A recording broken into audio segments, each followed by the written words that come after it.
the stats for June of 2024 came out.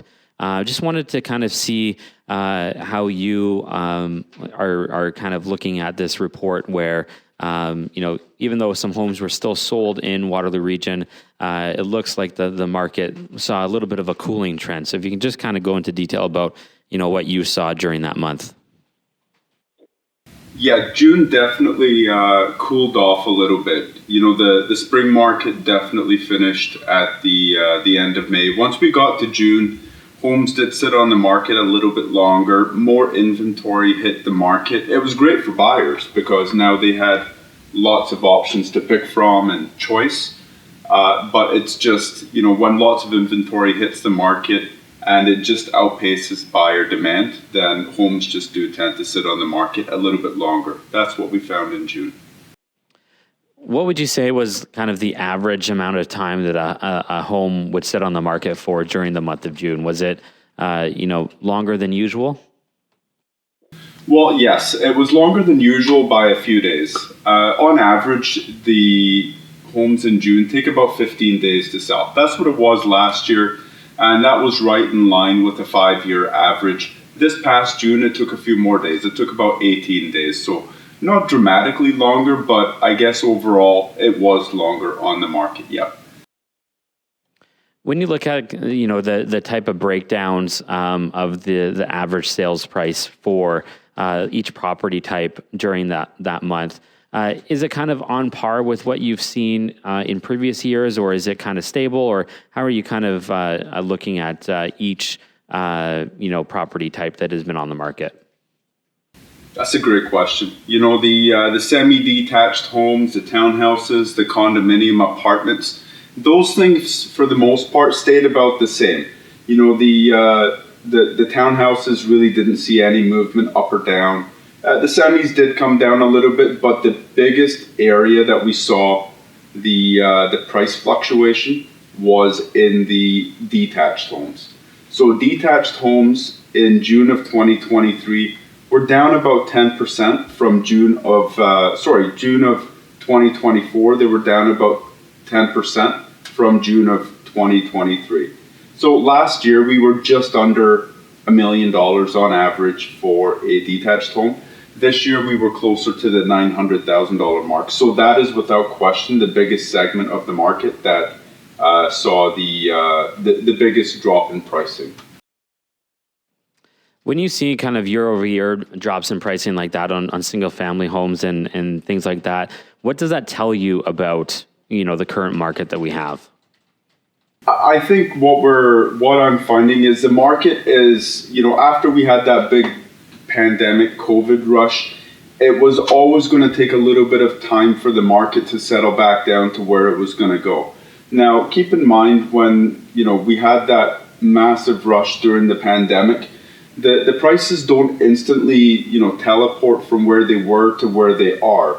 There is a gradual decrease monthly, with a few spikes here and there with spring market and fall market. But overall, the trend was a leveling out trend. And last year was still a reflection of maybe higher pricing. This year, I do feel we have leveled out, though. I think the prices have settled. And should the rates not change upwards or downwards, I do foresee the pricing kind of remaining where it's at over the next 12 months. But of course, a lot of that is going to be directly impacted by what goes on with the bank rates. So knowing that, that's always a question mark and, trying to not predict the future, because I know that's not something that you can do, but when you kind of look at some of these outlooks for what the market's going to be like, even 6 months from now, is it hard to kind of project given that, we're seeing a little bit of a stabilization with these numbers? I don't think it's impossible to predict. I do think it's going to be very much in line with what we saw last year. We're going to find, I think, similar trends. I do think the market is doing this year exactly what it did last year. Of course, the price fluctuations are going to differ slightly here and there, a few percent up, a few percent down. But the overall trend, meaning that we had that big spring rush, And then, last year spring market died out around the end of May, beginning of June. That's kind of what we saw this year. Now, we had a little bit of a spike when the rates came down a quarter point a little bit earlier in June. We did get a little bit of a stimulation there for a few weeks. But as predicted, by the end of the month, the prices were going to settle a little bit. And that's exactly what they've done. Now, coming into the summer months, we do expect it to be a little bit slower, time on the market to be a little bit extended.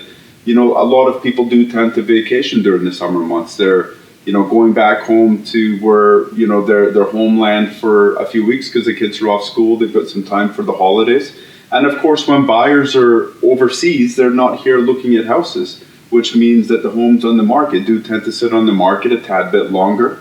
But of course, when the fall comes around, we have these buyers returning back to the market, and hopefully they'll be able to benefit from perhaps the rates coming down slightly over the next couple of months, giving us a pretty strong end to the year with a strong fall market. Tony, with someone that does the work that you do, how do you go about kind of strategizing, knowing that summer tends to be the 2 months where people do vacation, even though you might have homes on the market? How do you go about kind of strategizing for that? Yeah, I mean, when it comes to strategizing for, anybody that's looking to put their home on the market over the summer, over the fall, or if somebody doesn't really have any sort of rush to put their home on the market, it's simply just sharing with them what we believe is going to happen over the coming months so they can make the best informed decision. Now, we've met with lots of clients over the past few weeks, and there's no urgency to sell on their part. They've basically said, look, it's time to sell the home, but of course we're not pinned by a deadline. We're not being forced to sell due to external circumstances. It's just something that we feel is right for us to do. And what we do is we look at the data and we look to see how long it's taking for homes like this to sell in a particular neighborhood. And on more than one occasion, I've had to tell a client to, let's just wait until, that window of September 15 to November 15, that fall market. Let's take advantage of that because the buyers are now returning back home. It seems like life kind of goes back to normal when the kids go back to school. And, that would probably be the best time for that segment of, asset to hit the market. Now, there's other homes where we're telling people that there's a bidding war or that the homes are moving fairly quickly, especially in that first-time home buyer price range.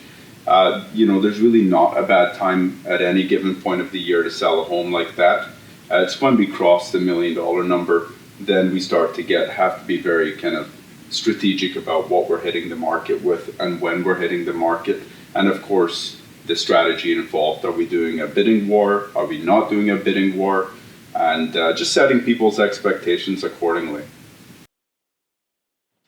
When it comes to, seeing some of the, stats in this report and knowing, what we've already talked about, what do you think is kind of, the biggest thing to keep in mind if you're a buyer heading into a market such as this one, and if you're a seller heading into a market such as this one?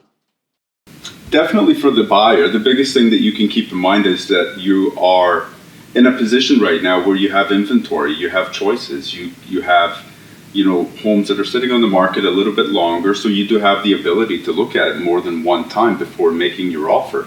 There was a time previously where you had 15 minutes to look at the house, and you basically had to make a decision, $1 million decision in 15 minutes.